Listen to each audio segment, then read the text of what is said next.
85 countries around the world sent over 6,000 athletes and team members to Sochi, Russia for 17 days of competition at the Winter Olympic Games. The cost of all this, a record $51 billion. The cost of televising the games was also historically high.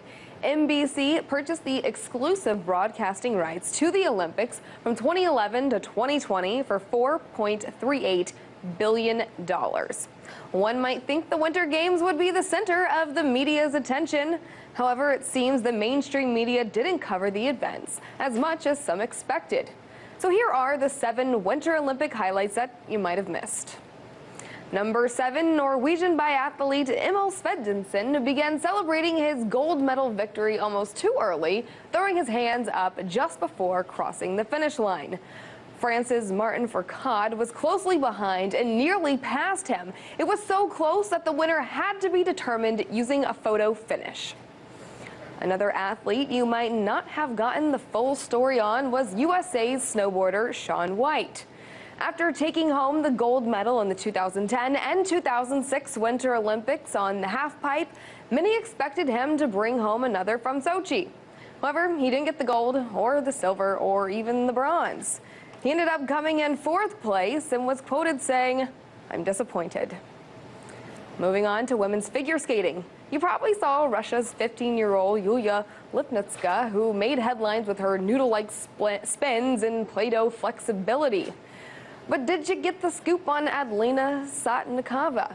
After Yulia fell not once, but twice, Adlina was the skater who took home the gold in the women's individual competition to Russia for the first time ever.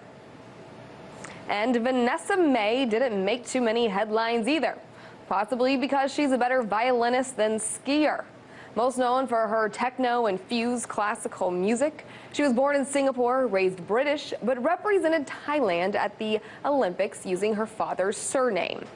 After coming in last place in the women's downhill, she quickly reapplied some lipstick to her face before telling the media it was really cool. And our number 3 athlete who deserves more media attention is Justin Ritter. The alpine snowboarder from Team USA didn't win gold, but he should have won Most Dedicated.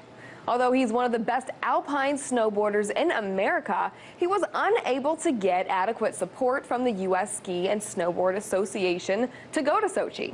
So he lived out of his truck during his Olympic training. After coming in 24th place, he cried tears of joy for accomplishing his life's dream of becoming an Olympian.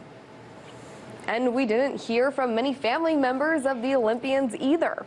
Often the parents and siblings of the athletes who are unable to travel to the games will give a tell-all interview to the media. Instead, stories surfaced of family members who decided to stay stateside after terrorism concerns came about.